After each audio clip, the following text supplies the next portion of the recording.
Hello Saurians, I'm Frostosaurusx, and welcome to a mod review. And today's mod is Tinker's Construct by M.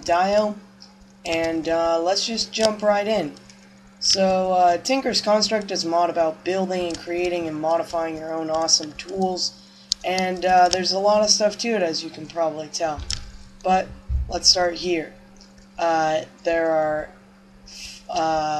4 new ores added into the game, and more ways to get iron and gold. So first we have the gravel forms. There's gravel tin, gravel aluminum, gravel copper, gravel iron, gravel gold, and a new addition, gravel cobalt. And this stuff has to be mined with the shovel. This can all be with like a regular iron shovel. This probably has to have the mining level cobalt on the shovel. I'll get into that later. Then there is just the regular ones, which is tin ore, aluminum ore, and copper ore. These are the nether ores. This is cobalt and ardite. These are 2 very awesome, very powerful ores. So now that we've got that done, let's go check out the ore berry grove. Ore berries are a new type of thing added in this, and you can grow tin, aluminum, copper, essence, which is like explosion, and iron, and you can grow gold. And what you do is you basically have to put them underground with no light, and they will grow and give you your ore berries. This concentrated essence comes from the essence and iron. You melt these down into nuggets, and then once you've done that, you can combine 9 to make an ingot. So you find them underground, you just can mine them up with your fist, and then you can get all these awesome ores, because, yeah. So, the tin gives you tin ore berry, aluminum, so on and so forth. And now we'll go into some miscellaneous items.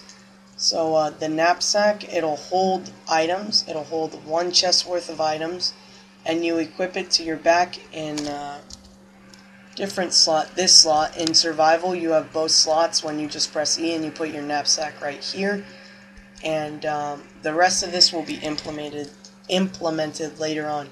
But you need 2 tough iron tool rods, 6 leather, and a gold ingot. Also, leather drops have been messed with. Cows now drop like 6 leather, 7 leather instead of their usual 2 or 3. This is more stuff. First, we got the potion launcher. It doesn't do anything yet. It's just there. And we also have this canister, which is crafted with 4 iron. We have the jeweled apple, which is 4 diamonds and an apple. We have a miniature heart that you get from mobs. Let me just turn down the sound real quick. And then we have the necrotic bone, which is a new drop from wither skeletons.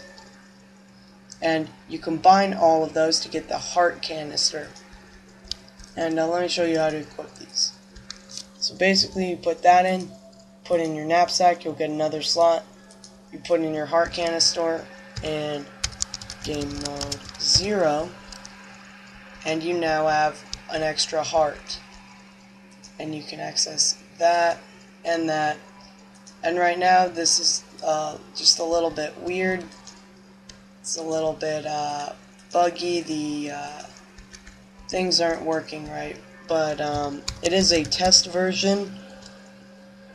Game mode 1. It's a test version, so stable release will be coming out soon. And moving on, next we have the mobs. What? Blue slime. Okay, that's a bug. Blue king. Okay, that was a bug. Well, we have 2 new mobs: the king slime and the blue slime. So the blue slime. Hold up. I'm not very prepared for this. The blue slime. It is just a blue slime.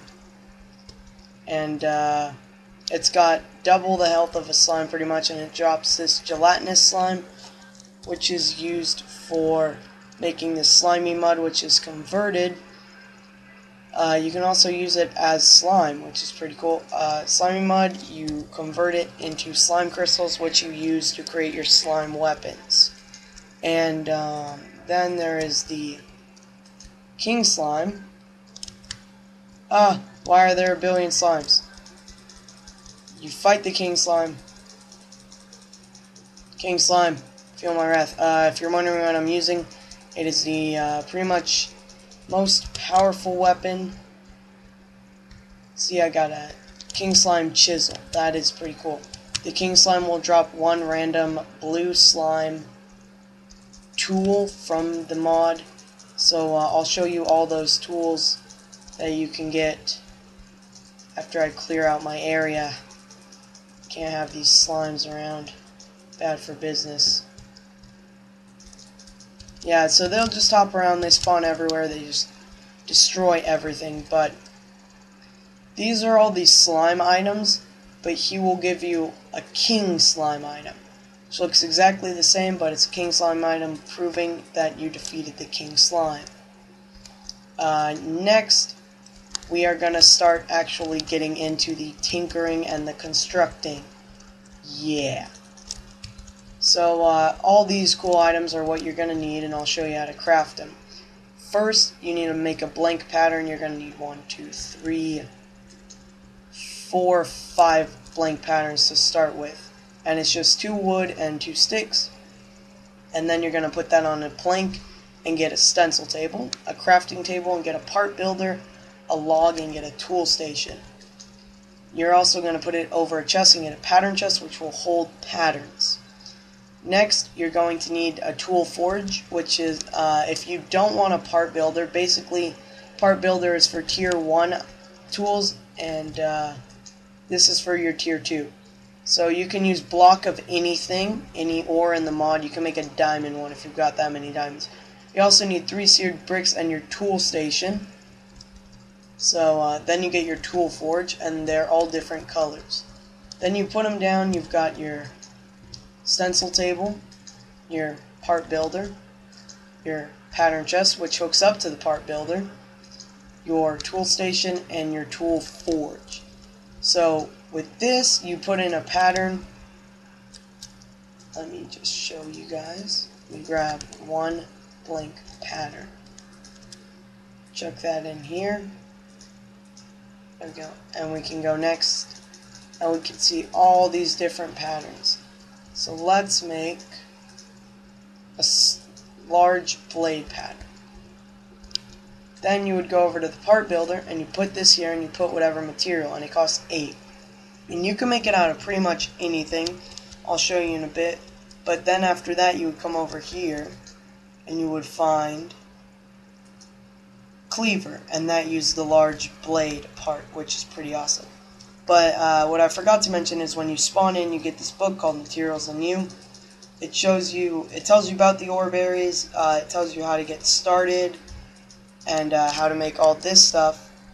And once you make this setup, you don't need the tool forge, that's later, but it'll tell you all the tools you can make and what you need to make them, which is very helpful.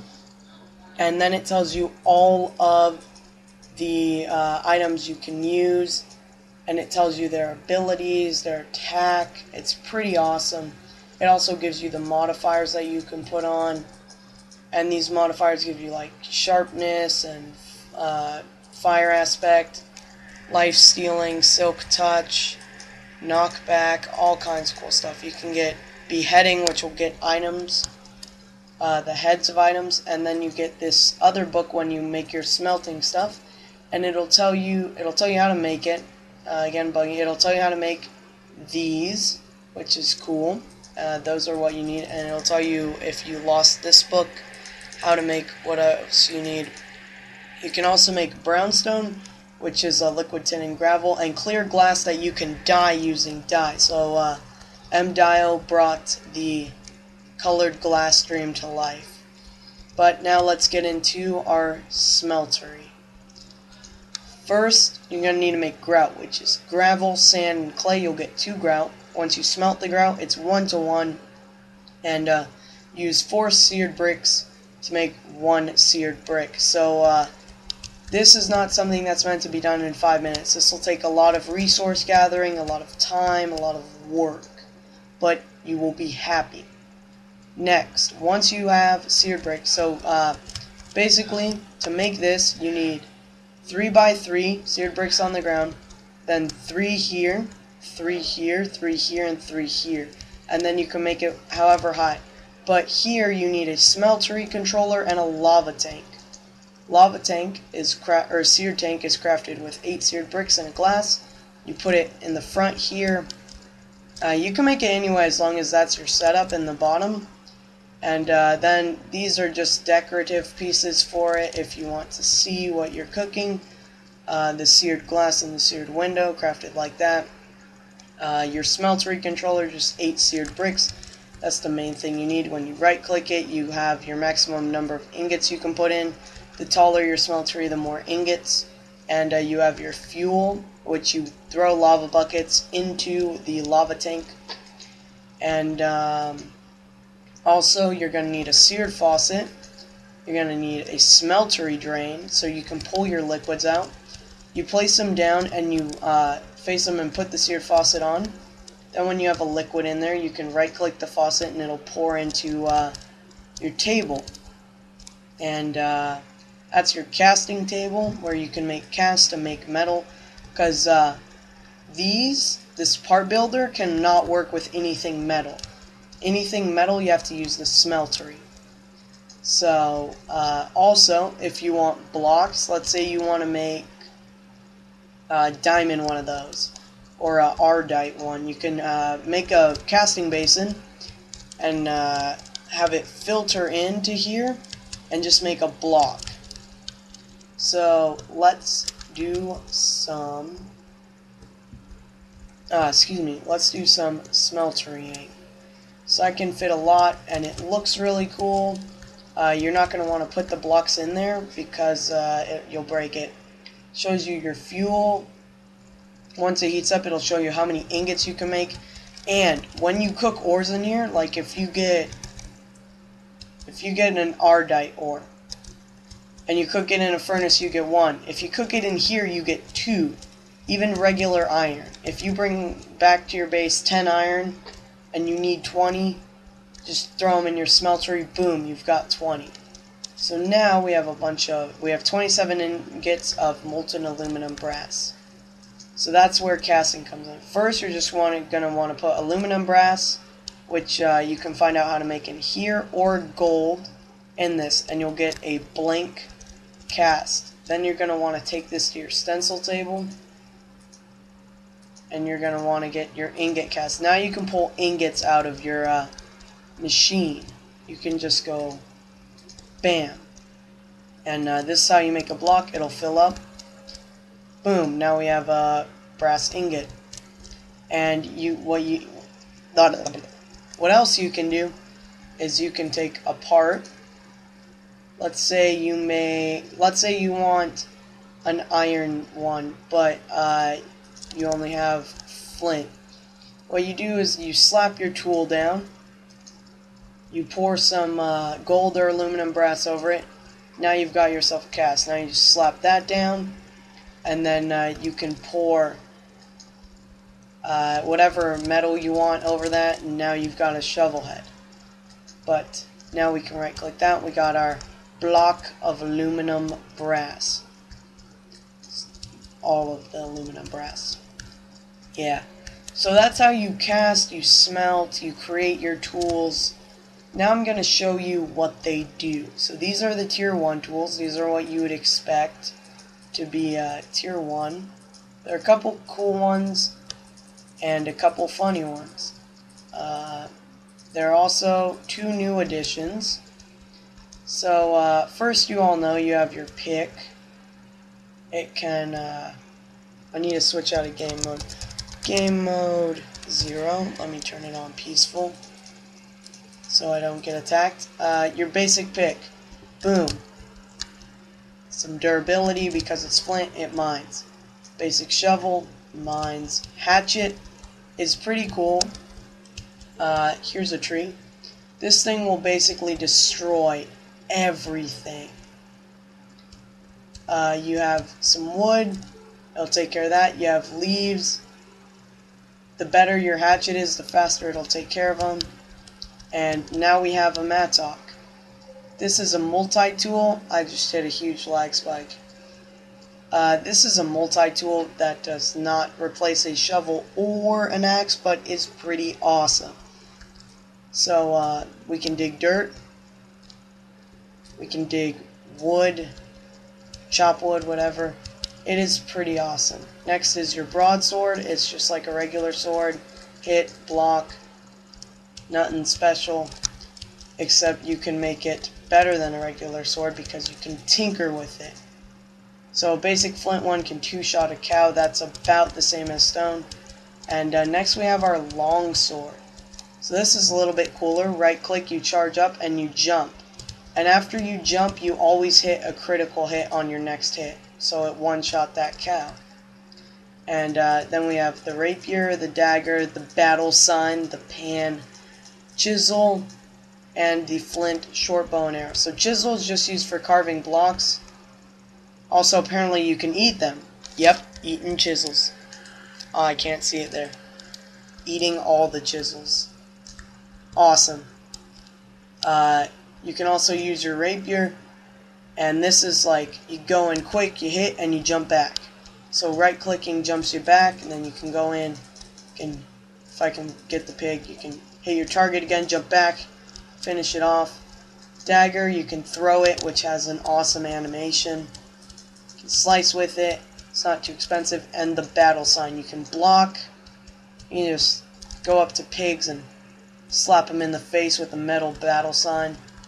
Same thing with the frying pan, you just slap pigs in the face with a frying pan. They also get some kind of effect. And you can eat chisels. And your short bow, it uses whatever kind of arrow you made. And it has a pretty awesome 3D rendering. Let's see if we can hit the pig. There's the pig. So it'll fire your flint arrow. And I believe they have to be the same. This is new and there's not much information on it. Everything I know, I basically tested it. But they don't have much durability. 10 shots. This is my diamond one. And you can see it tells you what parts you need. Tells you its abilities. So let's go for the tier 2 tools. First we have the battle axe. It can be used to chop trees or chop mobs, whichever you want. It'll mine a 3x3x3 grid. Actually, it'll take out all the trees. I was thinking of the wrong tool. It's like Tricapitator, except without the leaves. And then the leaves, it's just normal. And then we have the hammer. But first we'll use the excavator. Excavator digs a 3x3 of dirt, sand, gravel, and then we have the hammer, which will dig stone and other ores you happen to find in your travels. And let's see, then we have the cleaver, which right click ability is block and natural ability is beheading. So let's say you're fighting a creeper and you manage to kill it. You have like a, I believe normal head chance is 5% for it to drop.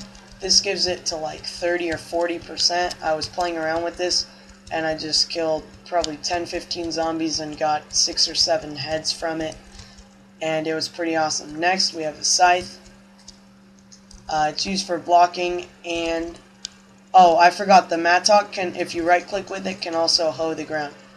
This, I believe, is for cutting leaves. Yep, it cuts down leaves. So this, combined with the battle axe, is like Tricapitator, except it takes a lot of materials. Each one of these tier 2 tools is probably 24 to 30 materials each. And if you want a good one that's going to last, that means hours in the nether exploring. But there's no way to make them do, like the excavator, if you want to dig one block, There's no way to make it do that. Shift click, no way. It doesn't do that. It just will do whatever it wants. So you can also have your shovel or mattock handy. Let's say I dig like 3 deep right here. 1, 2, and then I've got my my shovel. I need to get out. Boom, I'm alive. Yeah, so tier 1 tools will always be useful. And thank you for watching. I'm Frostosaurusx signing out. Make sure to like, favorite, subscribe, the usual stuff. And thank you guys for watching. You're the best.